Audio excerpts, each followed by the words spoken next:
What did you see, old man? Godzilla.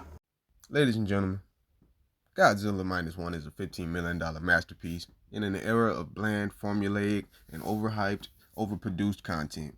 Not movies, I said content. Now, I missed the opening scene of the movie, but I sat down as our protagonist, Koshi Shikishima, had met a woman with an orphan baby girl.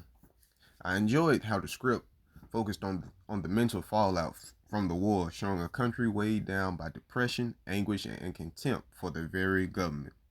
Shikishima is a failed pilot who finds himself now the caretaker of Noriko and newborn baby girl. The country is decimated with limited supplies, so he must scavenge now to find whatever he can to support his new family. With aid from Sumiko, sorry if I mispronounced that, they somehow make it day to day. And one day, Shikishima finds work aboard a ship collecting old mines at sea from the war. The job is dangerous, but this is clearly a man determined to provide for the people who depend on him. Time passes, and things begin to look normal in his life again, till one day at sea, Shikishima finds himself face to face, yet again, with Godzilla, the creature responsible for wiping out Oda Island. By the skin of his teeth, he and the crew escape, but now the old demons begin to haunt him again. And Shikishima is desperate to hide the truth of his past. But Noriko is also desperate to become his anchor. But Shikishima is a man closed off, beaten down by the cruel world he once thought to protect. And when Godzilla finds himself ashore, he brings destruction with every step. He spares no one. He spares no one, I'm telling you. Anybody could get it. And the people are just running around in a mad panic. But you're also curious at the same time, because I mean, look, this is a giant dinosaur from the looks of it. And man, when he does the atomic breath attack, man, it just goes ahead and just puts the final nail in the coffin on the people who are already beaten down. And it sends a shockwave through the city, killing 30,000 people, Noriko included. This was the final straw for Shikishima, a man barely holding on to his sanity. He dives even further into an abyss of anger, anguish, and self-doubt. And when it becomes clear that the Japanese government are unwilling to aid their citizens, it's up to the citizens themselves to make a last stand against this colossal juggernaut. The final battle is a struggle of pride and realization that death is certain going against Godzilla. A shaky plan with numerous holes. The crews proceed, and through the heroism of Shikishima, willing to make the ultimate sacrifice. But I am glad he survived. He flies his plane into Godzilla's mouth and blows its head clean off, bringing an end to Godzilla's reign of terror. And watching this movie made me feel very nostalgic. The old Godzilla that was a walking disaster was back, baby. He was back, and he didn't care. Whatever you could throw at him, he could take it and dish it right back out. And the characters were likable, and the relationship between Shikishima, Noriko, and his adopted daughter hit very hard.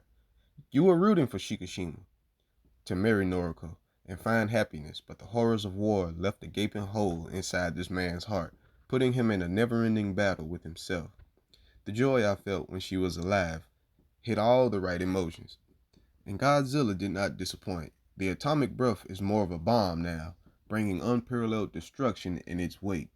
And the visual effect, seeing Godzilla's skin literally burning after the attack, was amazing, showing just the levels of radiation it took for this creature to be possible.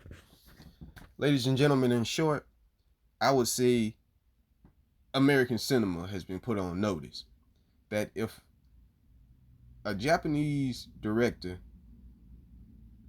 could do this amount of incredible work with $15 million, what is that saying about movies that have budgets of 180 million, 230 million, 300 million, and they're spending almost nearly 700 to 800 million dollars on a movie that has to make well over $1 billion just for them to break even.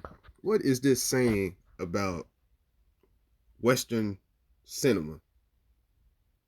It's saying that they aren't putting in enough effort. They're more focused on blowing smoke up each other's behinds and making themselves look so cool and so hip that they forgot what the focus of the business was all about.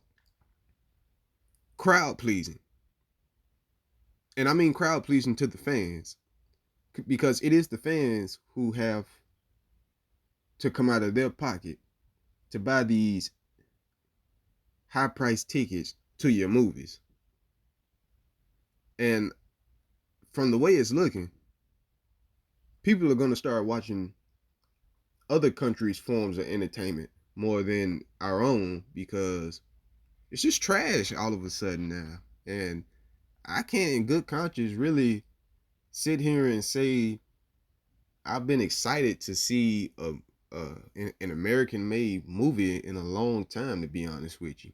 I mean, I was so excited when Godzilla -1 was first talked about, because I knew that they would get it right. And it's a shame. It's a big shame. But that's my take on it. I love the movie. I recommend it. I give it 9 out of 10 stars. But for the budget and for the effects and everything and the acting, for the price, I give it 10 out of 10 stars. But that's just my take. You all have a good day.